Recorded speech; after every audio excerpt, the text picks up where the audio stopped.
Obviously, our show is upbeat and fun and sexual and a good time, and we're like your girlfriends. However, sometimes girlfriends need that moment where it gets a little real. So we've seen such a positive impact that we've had with you guys about sometimes talking of hard issues. So we want to go ahead and reach some more serious topics. Like today, we're going to talk about some loss, grief, a little bit of depression. We're hoping this episode is going to help somebody or somebody you know, because we don't have all the answers on this topic. Obviously, we don't always know what we're talking about. No. We have Dr. Nikki Monty. She is going to help us guide our way into cope and loss and just dealing with how to get over things that I can't help you with. Jess sure can't help you with. None of us really know what we're talking about. So just to move on and deal with it and heal from the process. So let's get a little real, and hopefully you baddies can relate and this helps somebody along the road. So, I went back and forth for a little bit whether or not I wanted to talk about this on the show. And honestly, it's because of Tracy that I decided to go ahead, because she's been so open and honest with everything. Yeah, I try to not lie about anything. Yeah, but she doesn't have to. She didn't have to share her journey with Julian and his hearing loss. She didn't have to bring you in on her wedding day. But it seems like, for every part of her life, she shared that with you. And she kind of inspired me to do the same today. So this episode, I'm going to cry already. Please don't start. Okay, we're going to need alcohol for this, for sure. So this episode was originally slated to be called Jess and Denny Make a Scorpio. I'm already crying. Stop it. All right, goodbye. I found out I was pregnant soon after I shared the news with you guys. Meanwhile, it was a Scorpio baby. A Scorpio baby due on Halloween. Goodbye. I was like, oh, I'm going to have a little evil child just like me. It was perfect. And then about 8 weeks later, I lost the baby. So this is something that, not a lot of friends and family even know about. And, another one of my deciding factors to go ahead and share with you my miscarriage is that there's still such a taboo surrounding it. I think that people don't understand how common it is. And right. They instantly go into why me? There's a ton of guilt, shame, confusion surrounding miscarriages. And there's this social pressure to keep it under wraps. It's an embarrassing secret. No. And I honestly felt that way. And, when I shared what happened with a few people, I was so surprised that family members and friends had gone through it, and I had no idea. Yeah, because people don't always oh my God, I had a miscarriage, a positive thing to throw out there, but it's a real growing and learning experience. It is, and there's people are suffering alone, and the truth is, miscarriage, like you said, it's very common. They say up to 25% of pregnancies end in miscarriage, and that number is just for known. So there is so many women that they don't even know that they miscarry. It happens so early in their pregnancy. So that number is probably higher.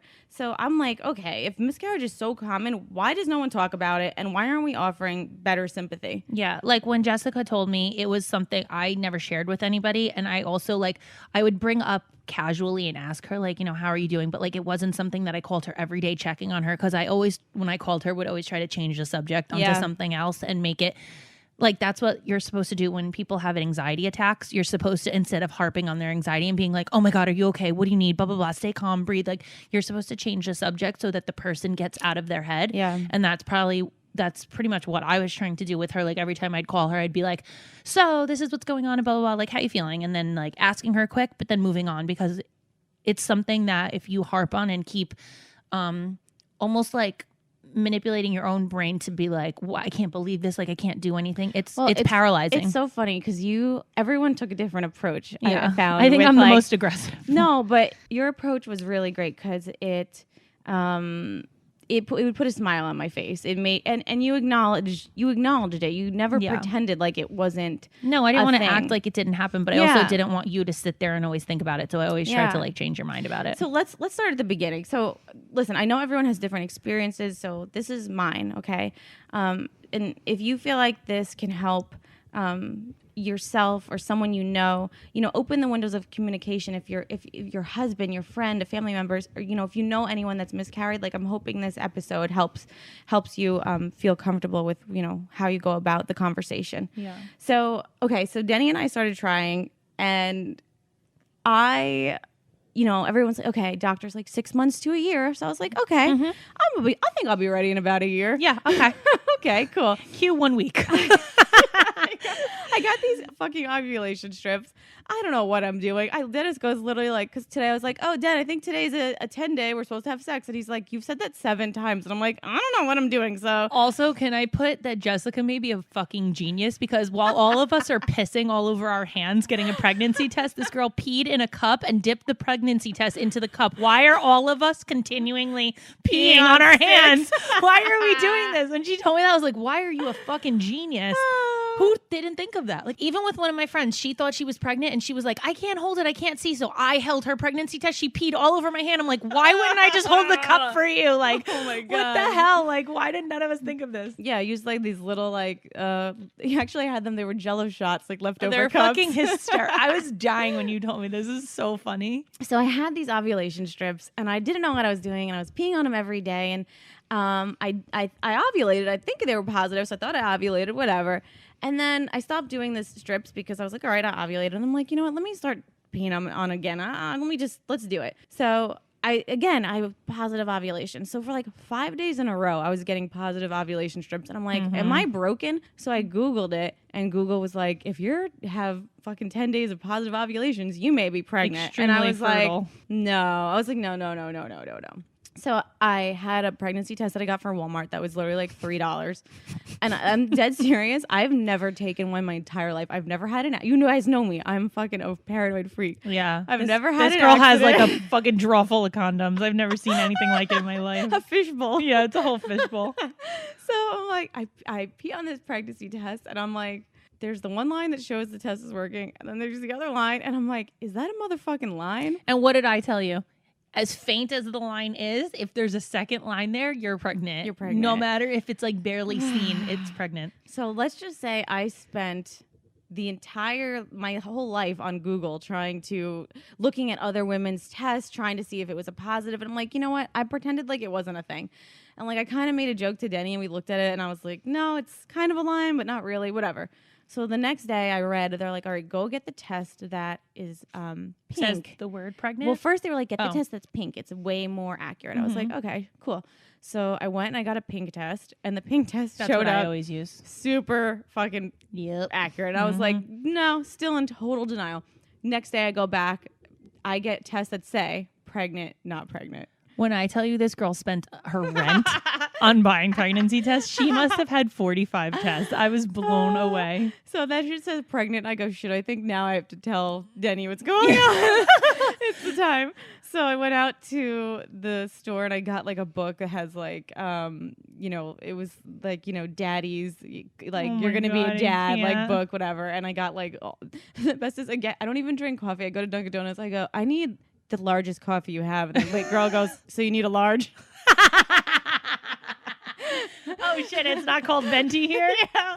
I was like, yeah, give me one of those. So I had the large coffee. I had the pregnancy test, and I had I wrote that like you're gonna need way more, more of these, and I left it out for Den, and I woke him up like Christmas morning, and I was like, go in the kitchen, and he was like, I thought you were making me breakfast. I was so excited. Oh my God. And then he goes out there, and both of us were literally just shocked because it happened so fast. Like, I wasn't able to, it's just not how I work. I want to process these things. And, I hadn't even told Tracy yet because I wanted to record it and tell her on air for you guys, which, by the way, we did. Yeah. Maybe we should play that for them because it was funny. It was, yeah. Like, it was great. I'll never forget your reaction because you were like, you're not, no. Because she went from telling me were trying to like 30 seconds later being like, so I have something to tell you. I was like, if you fucking tell me you're pregnant right now, I may fucking lose my mind. Yeah, I wanted to get her real reaction, and I got that, and that was so awesome. So from the beginning, I always wanted to share this journey with you guys. So the first thing I did was I told my grandma, because actually me and Denny literally drove that next day to go see her because she's 96. Yeah, can't waste time. Yeah, nope. Well, I'm like, you know what? Should we wait? Like, should we tell our parents first? And I'm like, you know what? Tomorrow, like, she could fucking slip in the bathroom. It sounds awful. Jesus like, Christ. You know what I mean? And I didn't want to like have any regrets, like not telling her. So we went and told my grandma right away. And, I did the whole thing. I got made T-shirts for my family. Like, we took out my parents, took out Denny's parents. Listen, save the T-shirts. Because Yeah. down the road, you're going to need him again. You know what? I got this thing for Denny's mom, really beautiful sign that says like grandparents, like it was like this vintage like wood, like handcrafted, like coming 2019. And I was like I've been so sad about it for so long. And I was like, you know what? I messaged the girl on Etsy and I told her what happened. And she was so nice. She goes, send it back. I'll refund you. And then when you're ready to get a new one, I'll give you a discount on it. So I was like, that was so nice of her. Because I felt, it was kind of just like harping on me, all these things that. Well, because it's like an instinct to like go run and tell everybody. Yeah. And like you don't, that's why doctors are always like, yeah, you should wait like 3 months to start announcing it because like, I don't know, maybe it's me, but like the Malakya, the evil eye, like with people that when you're not even cleared yet, like that's where my mind goes. So, well, I've thought about this actually in my head. Like, do I have any regrets on telling? I didn't tell that many people. I did tell my family and a few friends and I don't think I would have done it differently because I don't. It was your excitement. Well, no, because I don't think I would have wanted to go through the miscarriage alone. Oh, Do yeah. you know what I I mean? didn't even think about that. Like, that's the thing is that I can't imagine people who didn't tell anyone and then have to go through this process by themselves. It's just like, you would never, like, if someone died in your family, you would never, like, go through that alone. You know what I mean? But, like, with a miscarriage, it's what you're expected to do that. Well, and also you're mourning a loss. And whether you know that person or not yet, like, it's still a loss of something that you had hopes for. So it's a horrible situation. I can't even sit here and try to understand and pretend that I know what you went through. I always felt horrible.